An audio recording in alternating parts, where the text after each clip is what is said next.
진짜 후회 안 하지? 그 후회 안 할 리뷰 지금부터 시작합니다. 안녕하세요, 드라담입니다. 오늘은 1950년대 제주도 도곡리를 배경으로 한 감동적인 드라마 폭삭 소가수 수다의 1회부터 4회까지의 이야기를 함께 나눠볼게요. 시인을 꿈꾸는 소녀 오해순과 성실한 소년 양관식, 그리고 그들을 둘러싼 가족과 마을 사람들의 사랑과 시련이 70년의 세월 속에서 펼쳐지는 이 드라마. 첫 회부터 깊은 여운을 남겼습니다. 특히 애순의 의붓아버지 연병철과 마을의 문제적 인물 부산길의 이야기도 함께 담아내며 극의 긴장감을 더했죠. 그럼 지금부터 제주도의 봄과 여름을 담은 1회부터 4회까지의 주요 장면을 따라가 볼까요? 1회는 제주도의 따뜻한 봄을 배경으로 당찬 문학소녀 오해순의 이야기가 시작됩니다. 오해순, 아이유가 연기한 이 소녀는 가난한 해녀의 딸로 시인을 꿈꾸는 열정적인 아이예요. 백일장에서 2등을 차지할 정도로 재능이 있지만 부모님의 어려움으로 작은아빠 오한무의 집에서 제대로 먹지도 못하는 환경에 처해 있죠. 1회의 명장면은 바로 오해순과 엄마 전광래의 재회 장면이에요. 광래는 딸이 백일장에 낸 시를 읽고 애순의 마음을 느끼며 조기 생선 꾸러미를 들고 작은아빠 집으로 찾아간 광래가 문을 열고 들어서며 하는 말. 애순아, 엄마 왔어. 더는 여기서 고생 안 시킬 거야. 이 대사와 함께 두 모녀가 서로를 끌어안고 눈물을 흘리는 장면은 정말 가슴을 울렸습니다. 이 순간은 가족의 깊이를 느끼게 하며 드라마의 감성적 기반을 다지는 중요한 장면이었어요. 이때 연병철이 처음 등장합니다. 연병철은 광래의 재혼 상대이자 애순의 새 아버지로 오정세가 연기했죠. 그는 광래와 애순을 데리러 작은아빠 집에 찾아오지만 그의 거친 말투와 태도에서 어딘가 불안한 기운이 느껴집니다. 광래야, 애순이 데리고 얼른 나오라. 나 기다리는 거 싫어하는 거 알잖아 라며 다소 위협적인 분위기를 풍기죠. 불안감을 심어주는 복선이었습니다. 그리고 또 하나.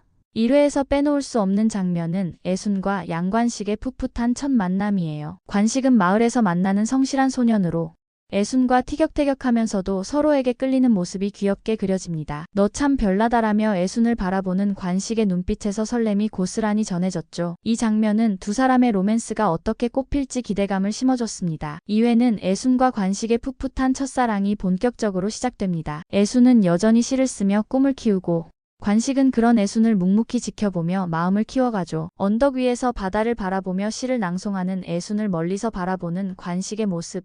그리고 너 꼭 시인 될 거야. 애순아라며 미소 짓는 관식의 대사는 정말 설렘 가득했어요. 하지만 설렘도 잠시, 애순의 가정은 점점 어려워집니다. 엄마 전광래는 해녀 일을 하며 가족을 부양하지만 잠수병으로 건강이 악화되고 있어요. 물질을 마치고 바닷가로 돌아온 광래가 기침을 심하게 하며 쓰러질 뻔하는 장면은 보는 내내 마음을 졸이게 했습니다. 이 장면은 가족의 현실과 광래의 희생을 보여주며 이후 비극을 예고하는 복선이었습니다. 한편 연병철의 이야기도 조금 더 드러납니다. 그는 광래와의 결혼 생활 속에서 점점 불만을 드러내며 새 아내인 남인옥과 몰래 만나는 모습이 그려져요. 남인옥은 연병철의 후처로 엄지원이 연기했죠. 연병철이 남인옥에게 광래는 나를 이해 못해 너라도 내 편 좀 들어줘라며 하소연하는 장면은 그의 이기적이고 무책임한 성격을 잘 보여줍니다. 이 장면은 연병철이 광래와 애순의 삶에 더 큰 상처를 남길 것임을 암시했어요. 3회는 애순과 관식의 청춘기가 펼쳐지며 큰 비극이 찾아오는 에피소드예요. 가장 기억에 남는 장면은 바로 전광래의 죽음이에요. 광래는 잠수병으로 인해 29세의 젊은 나이에 세상을 떠납니다. 10살인 애순은 엄마의 죽음을 받아들이기 힘들어하며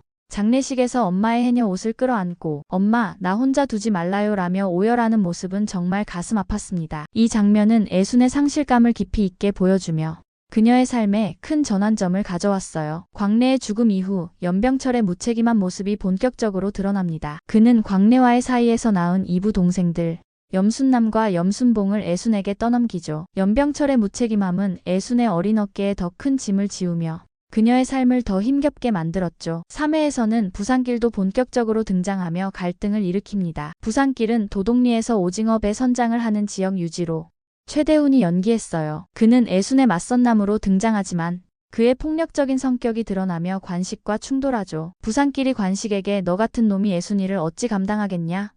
라며 위협하는 장면은 그의 성격 파탄자 면모를 잘 보여줍니다. 이 장면은 부산끼리 이후 애순과 관식의 삶에 어떤 영향을 미칠지 긴장감을 더했어요. 사회는 애순과 관식이 결혼하며 신혼생활을 시작하는 장면으로 시작됩니다. 제주도의 소박한 결혼식에서 애순과 관식이 손을 잡고 미소 짓는 모습은 정말 따뜻했어요. 관식이 내가 널 평생 행복하게 해줄 거야 라고 말하며 애순을 바라보는 눈빛은 설렘 가득했죠. 하지만 신혼의 달콤함도 잠시, 애순은 시집살이의 혹독한 현실에 직면합니다. 왜? 뭐가 고달퍼? 시할머니 박막천과 시어머니 권계옥의 구박이 본격적으로 시작되죠. 특히 권계옥이 애순이 지은 밥을 쌀을 이렇게 낭비하냐? 며 밥솥을 뒤엎는 장면은 애순의 고된 시집살이를 적나라하게 보여줬습니다. 부산길은 사회에서도 갈등의 중심에 서 있습니다. 사람이나 말이나 지 밥값은 해야지.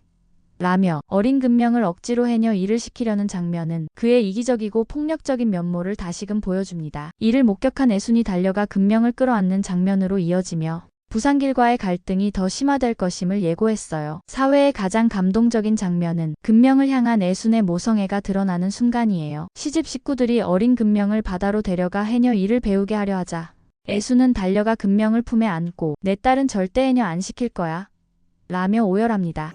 너는 무지개 살아. 애순의 엄마 정광래가 잠수병으로 고통받다 죽은 기억을 떠올리게 하며 금명만큼은 다른 삶을 살게 하겠다는 애순의 간절한 마음이 절절하게 전해졌어요. 관식은 아내를 지키려 노력하지만 가족의 압박 속에서 갈등을 겪습니다. 사회는 운명의 탄생으로 마무리되며 새로운 가족의 이야기가 펼쳐질 것을 예고했어요. 지금까지 폭삭 속았수다 1회부터 4회까지의 이야기를 따라가 봤습니다. 가족애와 첫사랑으로 시작된 봄, 그리고 시집살이와 모성애로 뜨거웠던 여름까지 오해순과 양관식의 여정은 깊은 감동과 여운을 남겼어요. 과연 새로 태어난 아들 운명과 함께 두 사람은 어떤 시련과 행복을 마주할까요? 드라담에서 이어질 다음 리뷰도 많이 기대해주세요.